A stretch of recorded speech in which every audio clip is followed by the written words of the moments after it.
Nation of Intent, welcome to day 32, and I've got a host of questions to get to, so let's do that. These are your questions, of course. Muscle soreness, I did ask about this, and you suggested trying some magnesium supplements. You have some samples for. Magnesium will not help with muscle soreness. Magnesium can help indirectly with muscle soreness. The magnesium that I mentioned about was to help relax you, and this was more related to sleep, getting the body just to relax. And magnesium is well known for this. I have a product called Yin Reserve. I've talked about it before. I'll just remind you again, Yin Reserve. And this has got magnesium glycerophosphate, magnesium taurate. It's also got L-theanine in here, as well as inositol. And this is a really good product just to help you relax. I take it every night before I go to bed, and sometimes I take it, or sometimes you may want to take it after you work out. Okay, so, but it doesn't help directly with muscle soreness. Muscle soreness, that is all about recovery more so.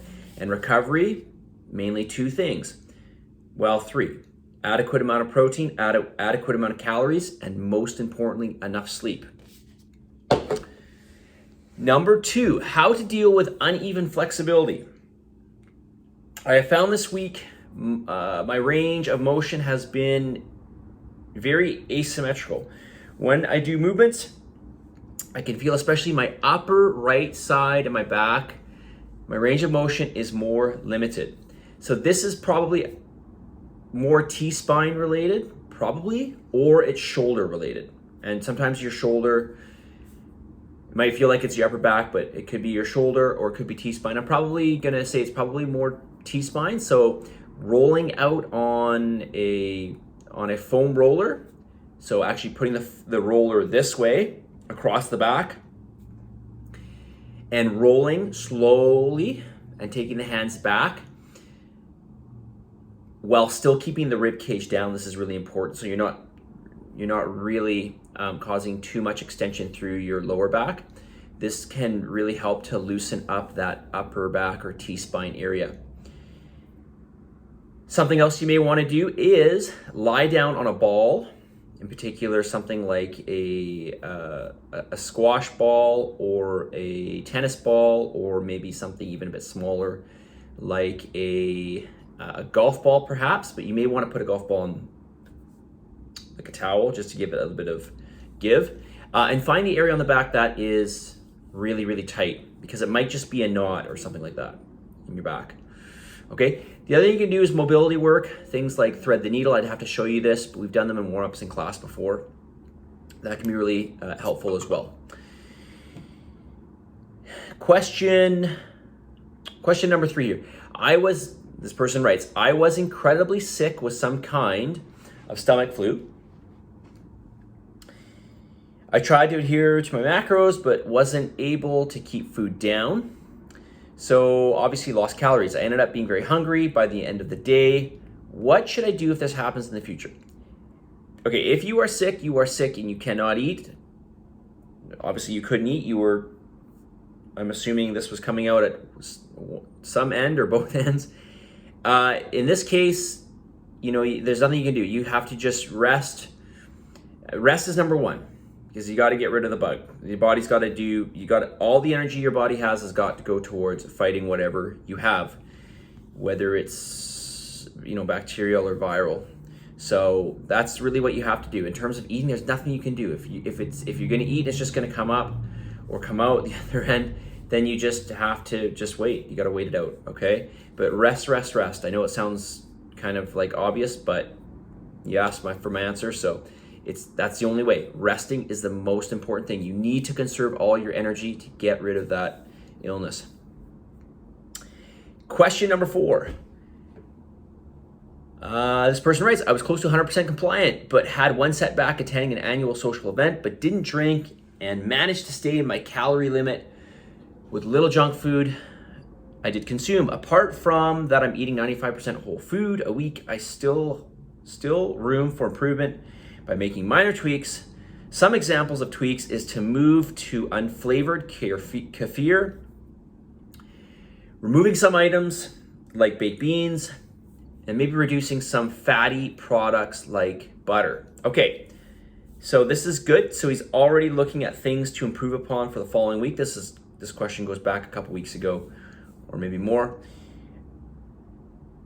Yeah, if you're having yogurt or kefir, you want to be having unflavored. Always go for unflavored yogurt, or else you're just paying a lot for sugar. That's really what you're paying for. Buy unflavored, add fruit to it. Plus you get way more nutrition. Less calories, more nutrition. Removing some other items like baked beans. Okay, there's nothing wrong with beans, but just don't go for the canned beans that are in the syrup, because that syrup is full of sugar. So what you can do with baked beans, and I did this a long time ago, I did this actually as a teenager, is I would just strain them. So I would get the beans that are soaked in sugar, that sugar syrup stuff, and I would just rinse out the sugar. Maybe still some remnants of sugar in the beans, but certainly you're getting rid of most of it. I'd say probably getting rid of probably 90% of it at least. Reducing fatty products like butter. Nothing wrong with butter. Butter is real butter, especially from grass-fed cows or grass-fed milk. Butter is a great fat to have. There's nothing wrong with butter, okay? So keep it in. Is there anything you'd like me to cover in this week's video series? Eating more calories on super active days. So in general, I would say no, don't change your calories unless you're like hiking all day. So if you go for like, I don't know, if you're moving for a ridiculous amount of time, like 6, 7, 8, 9 hours, something like that, yes, you could increase your carbohydrates. You're probably burning an extra, if you're moving, for example, if you're out walking or hiking, you're probably burning, depending on the level of intensity on a hike, you could be burning, anywhere from per hour, probably 150 to potentially 300 calories per hour. So, it's gonna be a lot of calories for sure. So you could definitely increase your carbohydrates that day. Although in the challenge, I would say just let it be, especially if it's very sporadic. If you're doing this often, which I'm assuming you're not, but if you're doing it really often, that would be a different story, because you're gonna be burning a lot of calories, period. And we'd have to up your calories for that. But if it's if you're just burning a bunch of extra calories every so often, don't worry about it, okay? How am I doing here? Okay, almost 8 minutes. Let's get the message of the day. On this day 32, success is connected with action. Successful people keep moving. They make mistakes, but they don't quit. And when I talk about successful, I'm really just talking about people attaining what it is that they want to attain, right? Whatever it is you're trying to work for, the surest way not to get to it is to quit, right? I think we all know that by now. We've got to keep moving. We've got to believe that if we keep trying, okay, we keep trying, especially doing the things that are going to make a difference, right? We keep doing the things that are going to make a difference, that we will get much closer to our goal. Okay, even if we don't attain the ideal, the end final goal, the ideal goal at the end, we're still going to get at least some way there. Okay, but the more that you try and the more that you pursue, the longer you persevere, the more likely it will happen. I cannot stress this enough. Positive energy, positive vibes, believe in yourself, for the love of God, give some gratitude, and I'll talk to you all tomorrow. More questions I'm going to answer tomorrow, so stay tuned.